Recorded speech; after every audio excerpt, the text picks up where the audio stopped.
Hey, ladies, welcome to episode 80 of the Health, Life, and More for Women podcast. I am so excited to share my conversation with Alli. We touch briefly on therapy. We talk about empowering choices.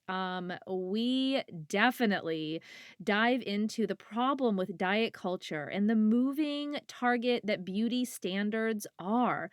We talk about perfectionism, contentment, and of course, we talk about her new book, MeaningFULL. 23 life changing stories of conquering dieting, weight, and body image issues. Just a few things about Alli. She is a licensed marriage and family therapist, a licensed professional clinical counselor, and a certified eating disorders specialist. She also has had her own decades-long struggle with food battles and body dislike. She herself has said that the book she wrote is the one she needed years ago, and Alli, I couldn't agree more. I know this episode's a little bit longer than normal, but you are not going to want to miss even one part of it. I know your story looks different. So does mine. So does Alli's. But what I want you to hear is you are not alone. I believe that this book and this conversation is going to remind you of that.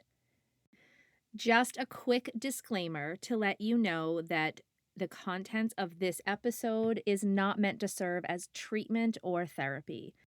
For further information or support with an eating disorder, go into the show notes, click on nationaleatingdisorders.org for more help.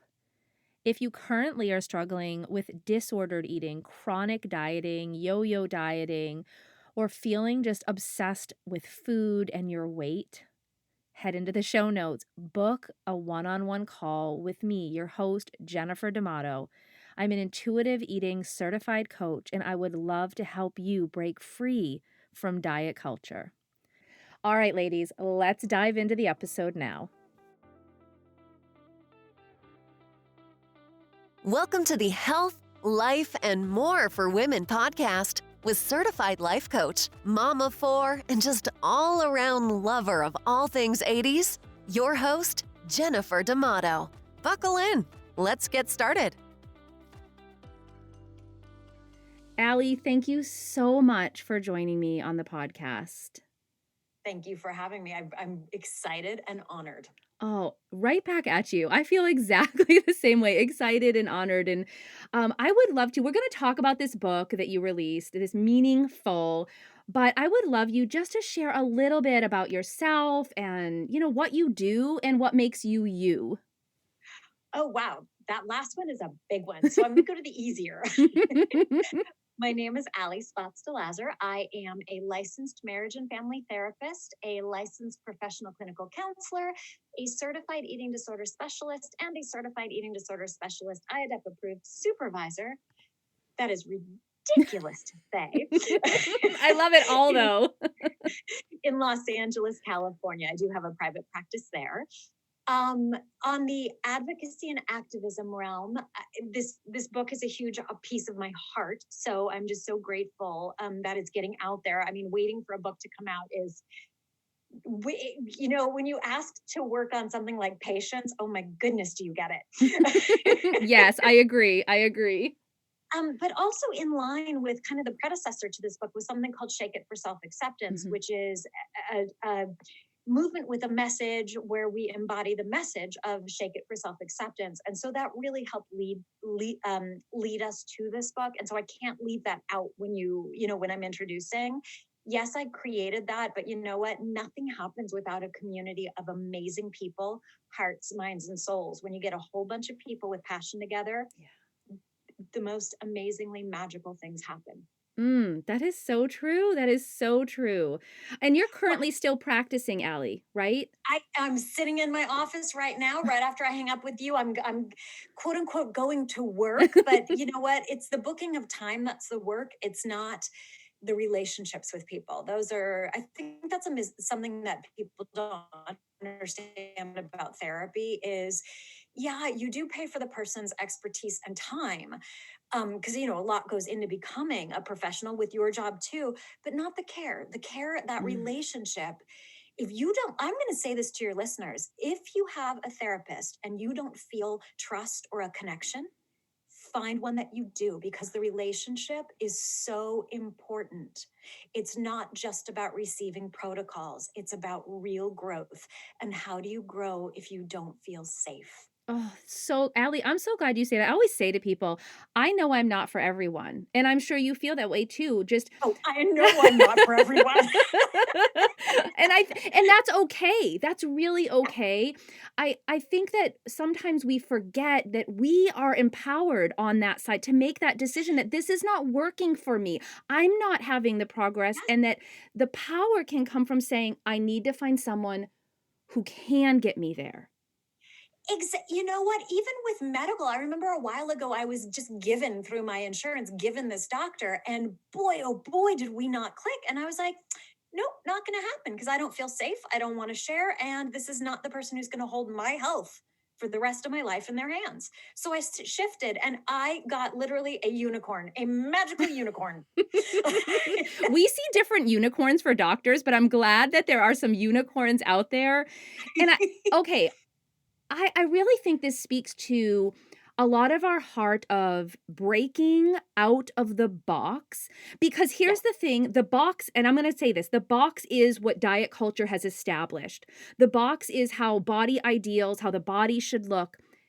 And we say, nope, that does not work for me. And I'm just thinking the same way of how we look at empowering ourselves outside of going to whatever doctor someone else suggests or staying with a therapist, that it's not working for us. The way right. the world ideals have been set by diet culture, dieting, maybe there's actually a whole slew of things addressed in your book. Like systems of oppression. There's all sorts of stuff that goes into this. Yes. Why we as women, if you look at the chart of our weights throughout the years, yeah, okay. I mean, there's so much there that that's the box. And to stand up and say that box is not for me. That box does not fit me. You know what? If I can add a different, I remember I went to this, I forgot the name of the art exhibit, but what I really took from it was that beauty has been a moving target. Yes. So as we chase it, we exhaust ourselves chasing something that offers popularity, safety, whatever to it offers. And it's again within this box, like we're chasing something, but the minute you're about to touch it, if you can ever get to even starting to touch it, that sucker moves. Oh my gosh, Allie, I'm having a physical response to what you're saying right now. Um, I'm not one of the amazing 23 stories in here, but I felt like every story there was something I related to.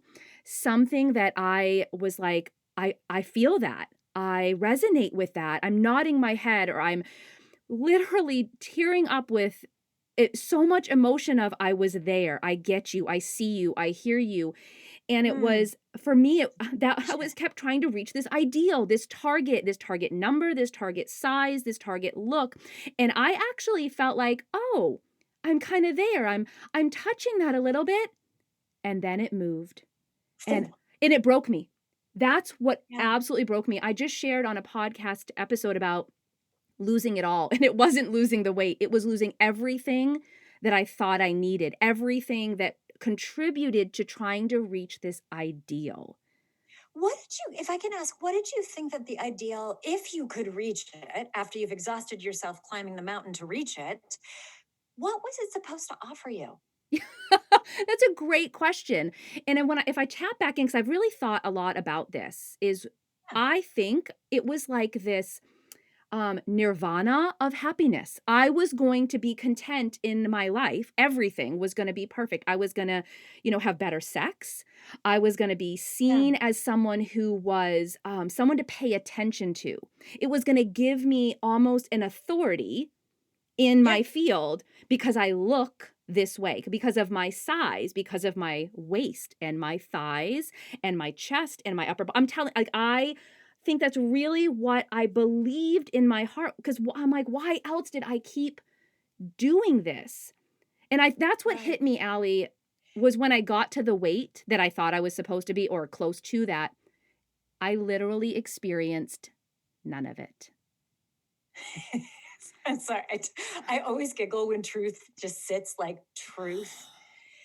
Yeah. Oh, and it hit hard, Allie, and I think that again, this is why so many of the stories in the book, like, I was like, "I see you, I hear you," and some of it, I know what you're feeling in the depths of your soul of, "So I'm doing all of this, and then what?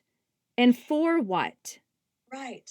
And that is a piece of this book. This whole thing kind of evolved. It's, I mean, truly, it's a weird little book. It's a whole bunch of blends of things. Like, if anybody had ever said too that how hard it is to get someone to, publish a blend, a fusion of genres, I just moved forward with what I felt like my body and my gut and my mind. It's the book that I wanted a long time ago, but a Mm. theme of it that you're saying is we're not alone. Like, it was Yes. interesting as you were just saying every reason why you thought you did that stuff. I was with you. I was getting it. And I'm taking off my therapist boots and just answering as a human.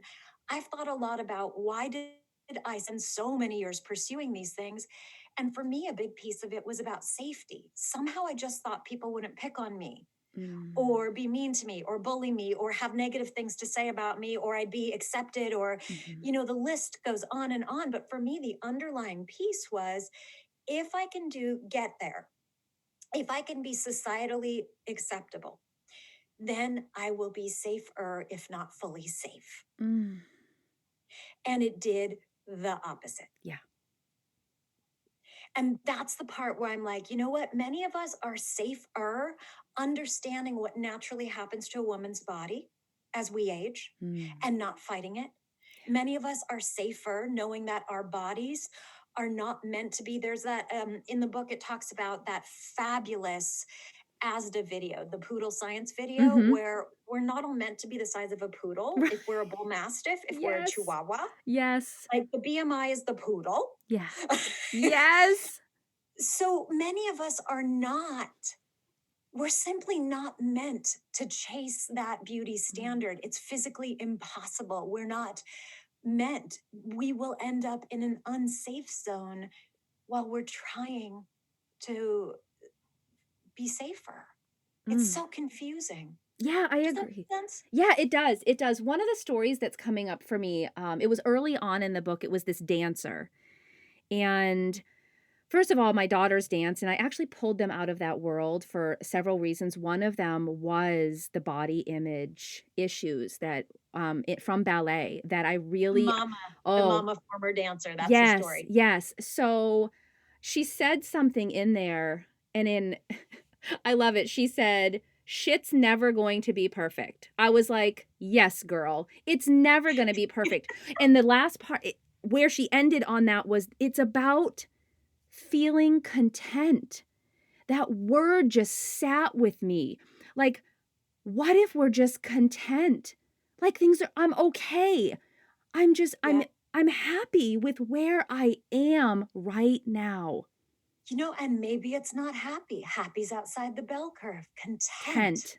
is maintainable. Mm. And it's interest. I love, God, I love that you pulled on that word. I know I'm geeking out, I but love like I'm it. Go for it. super excited. In the process of doing these stories, some people wrote their first drafts. Some people I interviewed, transcribed. I wrote the first draft. And then for around a year, we would bounce things back and forth until it was their truth and it served the book. Now, keep in mind, I had no idea what I was doing and threw it out multiple times, being like, oh, I'm not a writer. But when you say that about the word contentment, I remember she and I talking about what does contentment mean? Let's go further with this. So it's Mm. like the stories really got to be explored and evolve rather than, here it is, I'm done. It really was a beautiful evolution, and the fact that you grabbed on to shit's never going to be perfect, but there's that moment of contentment, there's that perfection, that contentment that's an ongoing life is okay. Yeah. There's the happies that pop outside the bell curves, there's the sads that pop outside, but that contentment is so maintainable. Yeah, Thank you. that's so I good, kept and getting it. I think that the reason that stuck out to me, and it wasn't the only story about a perfectionist, that there's a big struggle when you are, I call I'm a type A, I'm a type 3 on the Enneagram, I am a perfectionist, and it's part of the reason I got so sucked in to Yeah, anything that allowed me to feed that place of me that is a perfectionist. Like, "Oh, you're gonna give me rules and a guideline. Oh, I'm gonna count this, I'm gonna track this, I'm gonna do this, and then I can excel," right? It fed that place. yeah, Content was not part of the equation. Reaching perfection yep, was the award, like, that's what you're going for, right? Because she actually addressed something, you see it on social media. "Oh, it's not about perfection, it's about progress." And I actually believe it's not about perfection, it's about being content. yeah. I mean, Yes, there's very, beauty in the very much. progress, right? There's beauty. Yes, we want the progress, right? We wanna be moving, but some that that page, I think I read it 3 times, Allie, because I was like, "Oh my gosh." I'm like, "Oh, it's not about perfection, it's progress." No, it's not about perfection, it's about being content. Yep, I'm yep. I'm okay right here. And sometimes content can look different for people. Mm, Content may be, for some people, content may be the product. For some people, content may be the process of figuring something out. mm, Like, I think about, you know, I think about how as a society, and I think this all kind of balls in together, but it's like good job, straight A's. mm, We focus on the product, and the process is missed. mm. And that from I mean, I haven't really talked about contentment in this level, but as we're speaking of it, I think the contentment really comes from that process. Like the other day, I was looking for a really hard to find referral. And when I finally found something that really kind of fit and it all lined up, I was like, "Whee!" But that was the contentment piece of it, Mm, not the end product, but the mm. process of searching and being passionate. And then that moment of, is it, was actually the ride. Once it was the great match, that was less for me, less of a experience than the middle part. That's where the contentment is for me nowadays. That's so good, Allie. That is so good, and I didn't know how much this contentment piece until we started talking about it, how much it really means to me. And that's really, I think, my focus. I love how you brought up the difference. We're going to have all emotions. Our goal in life, I don't ever believe, is just to be happy. I think that's That's the it's a real really part. a slippery slope to be on if your goal is to be happy, because we're not meant to be happy all the time. No, That's we're not meant to life. have pops of happiness, and that's where through, I think I've been practicing now for 13 years, and professionally, but before then, um I've always been just observing people, and um I don't I don't think we're supposed to be happy all the time, or because then we wouldn't value how it feels, those moments of elation. Yeah. Yeah. And life just is that way too, right, Allie? I mean, there are things that happen that just suck in life, and we're not meant to be Yeah, happy yeah, through them. We're just not. And I think we get very confused in yeah. that piece. You mentioned this a while ago, and I want to circle back to it because this Sure. speaks to my heart. In your intro, you talked about the "you are not alone." Yeah. And I actually believe that is one of the main themes I felt throughout the entire book was I'm not alone. I, Jennifer, am not alone. You, Allie, in this journey are not alone. Any contributor, anyone who picks this book up, that's something I believe that just shines throughout this book is you're not alone. Your story looks different. Every story in here is different, but you're not alone on this journey, in this space, in the thoughts you've had. Oh, the thoughts you've had about your body, about food, about where you are in this world. Like, you are not alone. Could you speak to that a What little bit? One of the things I've been an eating disorder specialist for a long time, and I didn't want this book to only be about eating disorders. For me, eating disorders are considered the most severe of the body and food issues.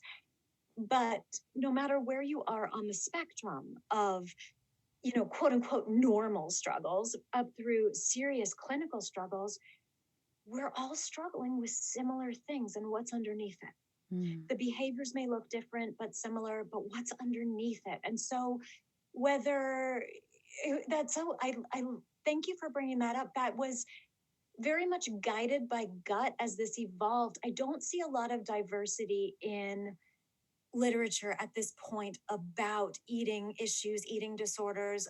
Historically, I could go into why, but for me, it was very, very important that we have different socioeconomic, different cultural experiences, because in the end, we're all struggling with similar things Mm. underneath.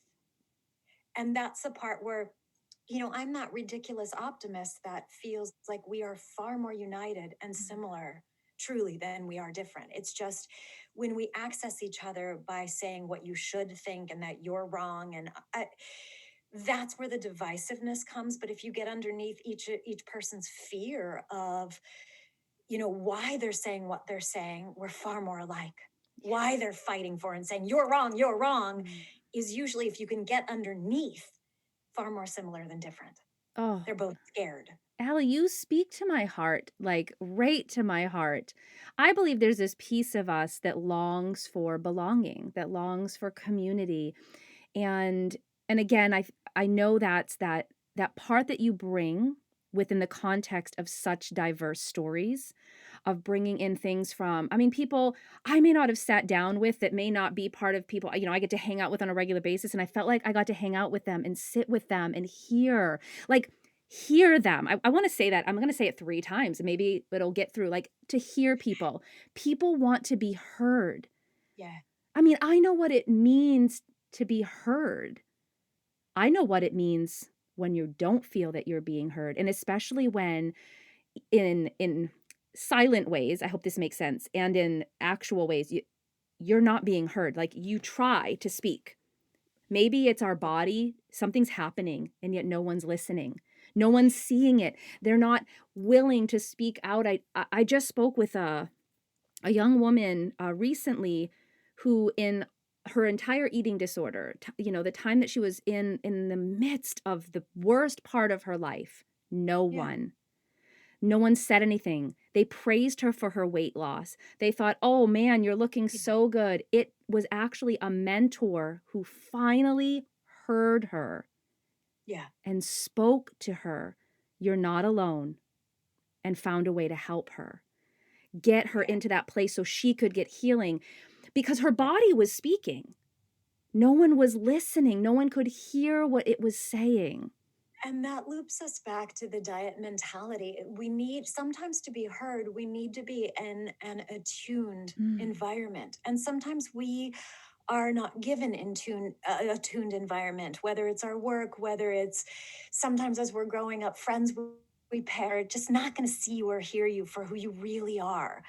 And I think as we continue in life, we learn, hopefully, we learn to find where we can be heard, Mm. because feeling truly heard is a wholeness. Ooh, I'm going to choke up. I feel that. I really do. I feel that part of my calling is to listen. I'm a big talker. I mean, Allie, I'm a big talker. I love your voice. But I do you're so sweet to me. But I do feel my calling is to listen. My calling is to give space for people to feel heard. And I've been like that my whole life. I didn't know where it was supposed to land. And maybe this where I am right now is not the finality of that, of where I'm supposed to land. But no matter what, I've always wanted to hear people's stories. It's not about, and I think this is where people get so confused about that, Allie, is it's not that I have to fully know where you've been. I didn't walk that journey, but I can certainly hear you and listen and meet you right where you are right now. Be curious. I think Yes. it's if when we are curious about another, it doesn't mean that we have to change what we feel or think or believe in inside, but we take in another.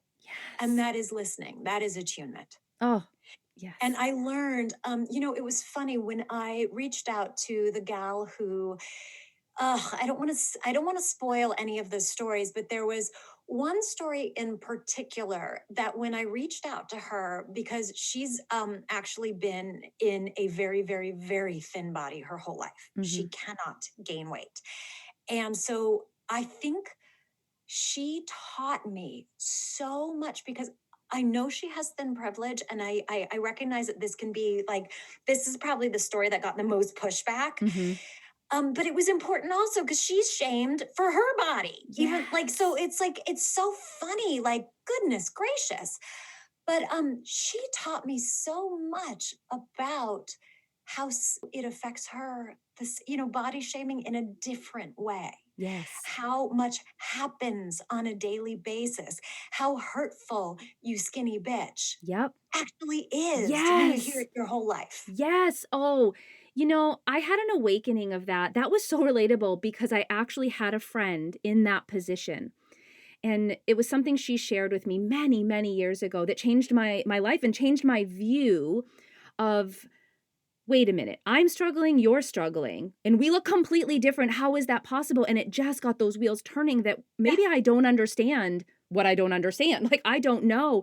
And it was so enlightening again to hear something that I don't have to walk the path. I don't have Yep. to necessarily line up with you. It had nothing to do with that. It was just hearing where you are. Oh, I'm actually really glad that story made it in. I am so glad it is one of the stories because it is eye opening.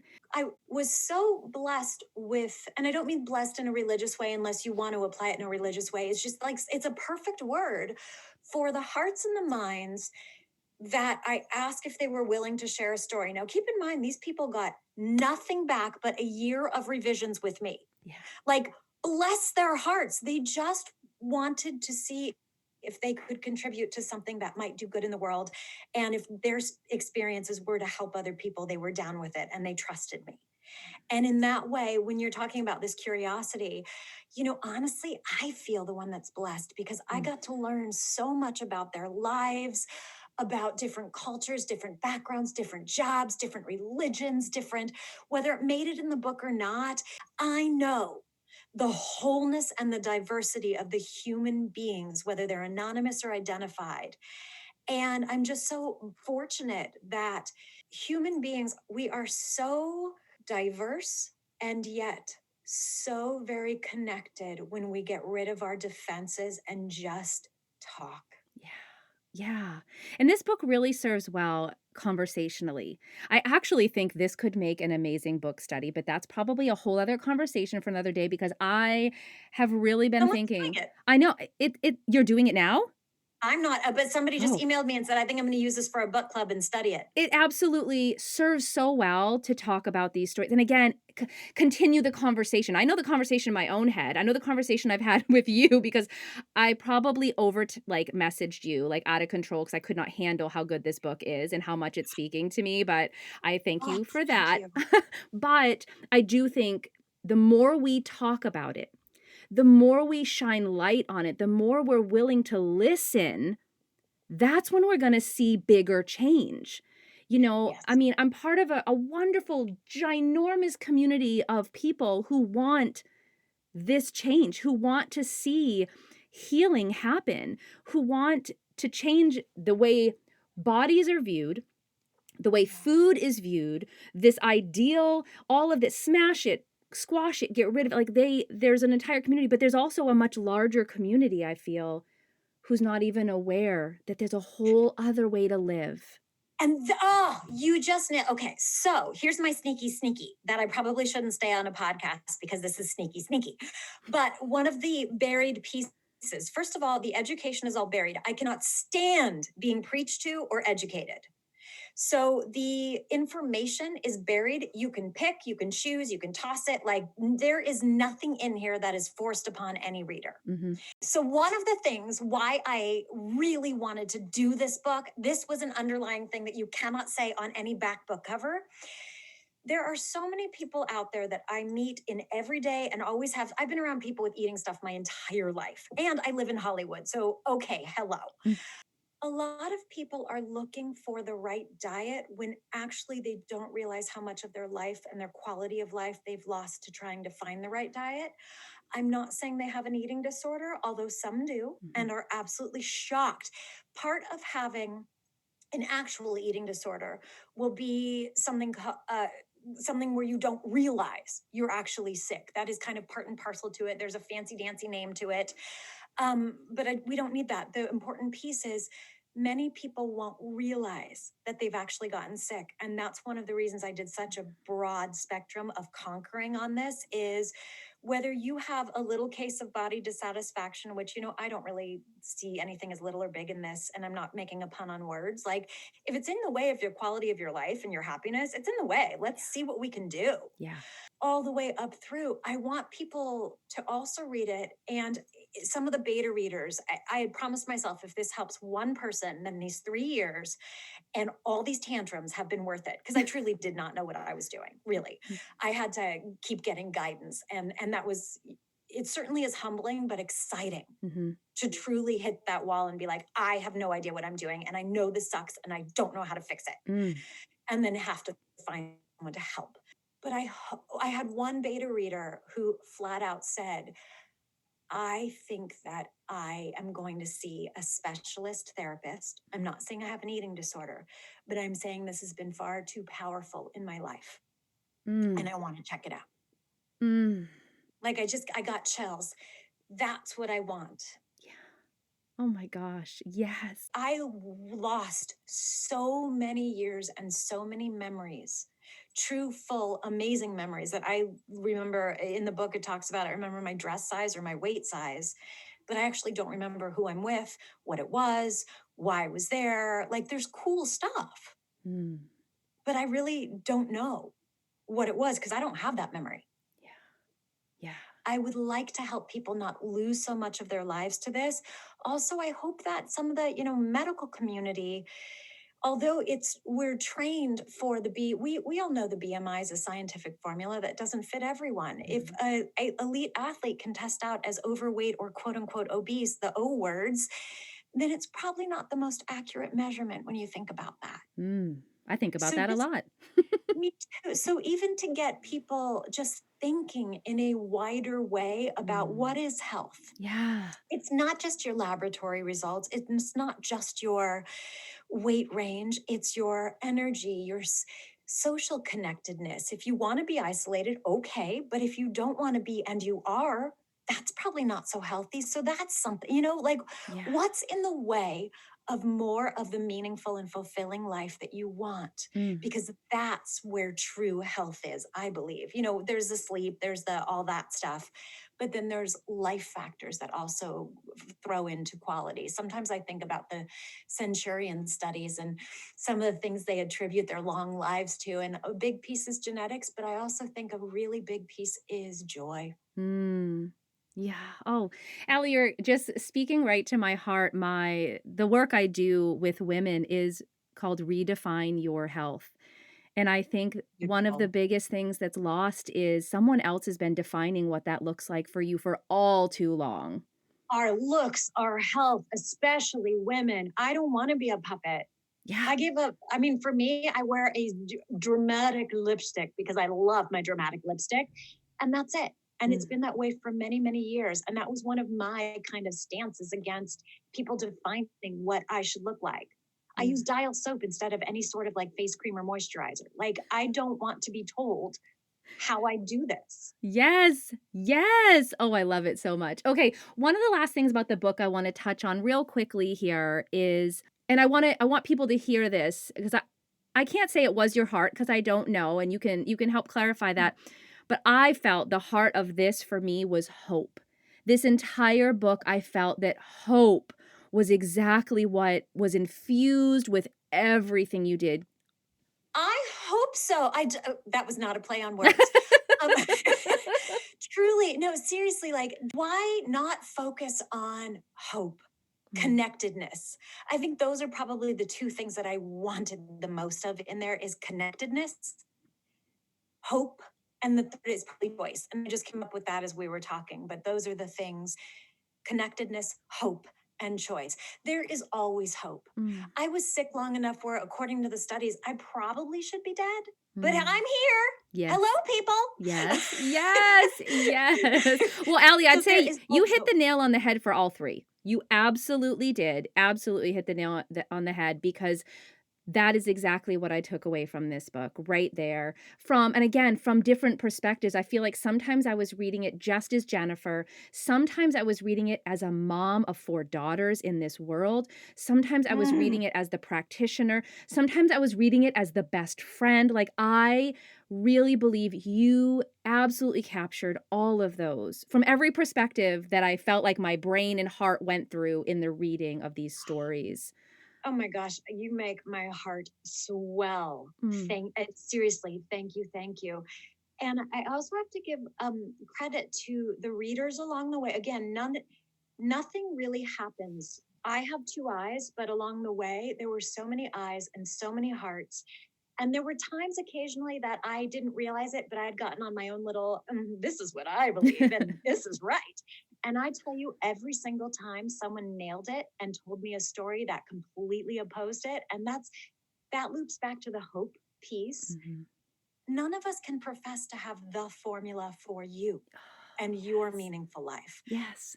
But I hope that people find one, two, a few things from this book that they can take and implement long term, since nothing's like, I mean, it's all stuff that if it resonates for you, if we like it, then we repeat it. Yeah. I loved my dance class before the pandemic, and it was never even movement or exercise for me. It was these insanely wonderful spirits and fun and laughter and sweaty. We were so sweaty at the end. Since the pandemic hit and my dance class has been gone, I got to tell you, it's hard to do things that you don't enjoy. Yeah. Thankfully, I love the sun and hiking. Mm. But I've, my whole like, what is it, cardio? I went up a hill the other day and I was like, oh, this has changed. And that's not, great, but it's a choice. My point is, when something resonates, there's a girl who started doing meditation and yoga in one of the stories Mhm. when she was a little kid because her mom couldn't afford childcare. Mhm. She's gone on to be a yoga teacher. That is a piece of her life and her heart because it resonates for her. It's part of who she is. Yeah. And I hope that people find something in here that feels not necessarily pleasurable, but contented Mm. and repeatable Yeah. and adds to their life. Yeah. Oh, that's so good. That's so good, Allie. All right. Every guest that comes on here, I do have one final question. So I hope you're ready for it. Because I don't even think I prepared you for this, Allie. Nope. You know what? This has been so off the cuff. And I used to actually script out everything I would say in lectures. So I'm really like just working on embracing rolling with I things. love it. I love it.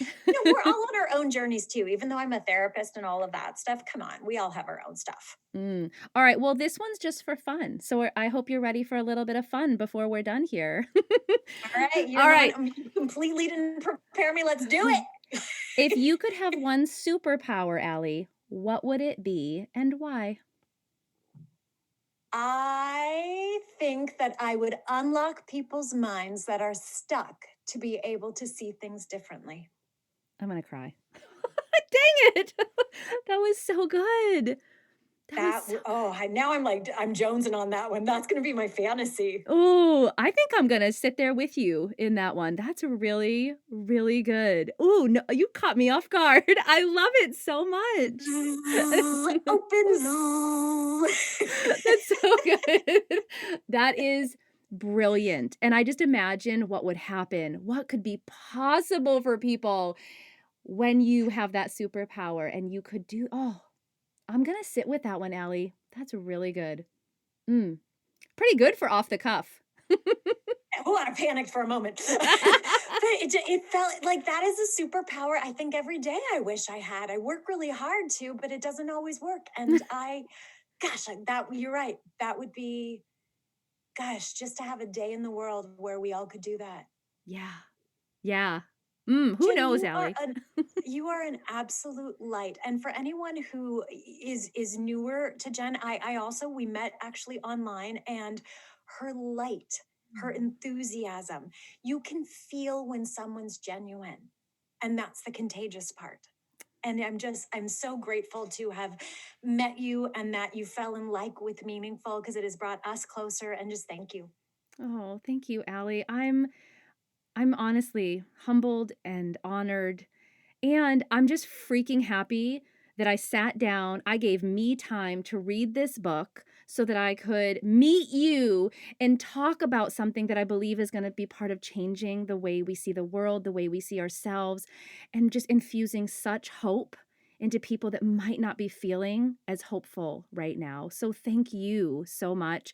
Um, I'm just going to let everyone know Meaningful. It's 23 life-changing stories of conquering dieting, weight, and body image issues. I'm putting all the links where they can purchase below, and so that they can connect with you, Allie, on social media and just be able to tell you how this book has helped change their life. Thanks again for coming on. Thank you for having me. Hey, ladies, if you've ever struggled with thoughts about your body, thoughts about, am I eating enough, the right foods? I don't even know what healthy is anymore. I want to invite you into a private consultation with me. Yes, I'm your podcast host, but I'm also a certified health coach, a certified life coach, and I specialize in intuitive eating.